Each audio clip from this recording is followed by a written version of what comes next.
Governor Sindh, administrator Karachi doctor Saif ur-Rehman, administrator بلدیہ شرقی Syed Shakeel Ahmed, municipal commissioner Fahim Khan دیگر کے ہمراہ باغ رضوان میں منعقدہ 3 روزہ پھولوں کی نمائش کا افتتاح کر دیا گیا۔ گورنر سندھ کامران خان ٹسوری نے افتتاحی تقریب سے خطاب کرتے ہوئے کہا کہ محرومیوں کے شہر کو مسائل سے نکالنا ہے۔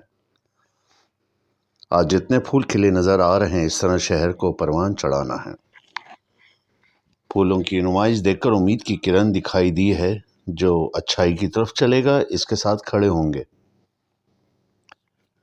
ہمیں شہر کی بہتری کے لیے اپنا بھی کردار ادا کرنا ہے۔ جس طرح ہم اپنا گھر سجاتے ہیں، اس طرح شہر کو سجانا ہے۔ انہوں نے کہا بہترین پھولوں کی نمائش کے انعقاد پر ایڈمنسٹریٹر شرقی سید شکیل احمد کو سراہا اور اعلان کیا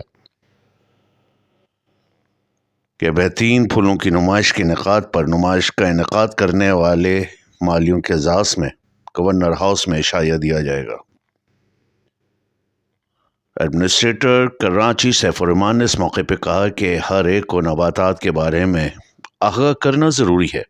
پودوں کو پروان چڑھانے کے بارے میں نابلد ہونے کی وجہ سے نقصان ہو رہا ہے۔ ضلع شرقی میں اچھا کام ہو رہا ہے، جس پہ ایڈمنسٹریٹر سید شکیل احمد اور ان کی ٹیم کو مبارکباد پیش کرتا ہوں۔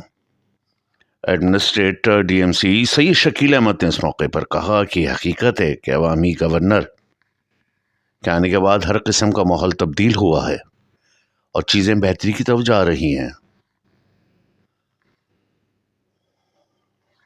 پھولوں کی نمائش کو روایتی نہیں بلکہ اس شکل میں ترتیب دیا ہے کہ لوگوں کو پودوں ماحولیات کے حوالے میں معلومات بھی فراہم کی جائے، جس کے لیے کراچی یونیورسٹی کے ماہرین نباتات اساتذہ کی خدمات حاصل کی گئی ہیں۔ Municipal commissioner Fahim Khan, professor Bina Abid اور دیگر نے اپنے خطاب میں پودوں کی افادیت، ماحول کی بد اثراتی سے نجات کا حل سمیت دیگر امور تبادلہ خیال کیا۔ اس موقع پر فوکل پرسن امتیاز بھٹو، سپرنٹینڈنگ انجینئر مبید شیخ، سلمان محمد، محکمہ پارکس کے ڈائریکٹر عبدالغنی شیخ، توقیر عباس، ظفر اقبال، شباہت حسین، ڈائریکٹر الہی بخش، جام رضوان، خورشید علی، طلعت شکیل، افتخار نائج، ارشاد علی اور مختلف یونیورسٹی اور اسکولوں کے کالج کے طالب علموں کی بڑی تعداد موجود تھی۔ S Q network, Karachi.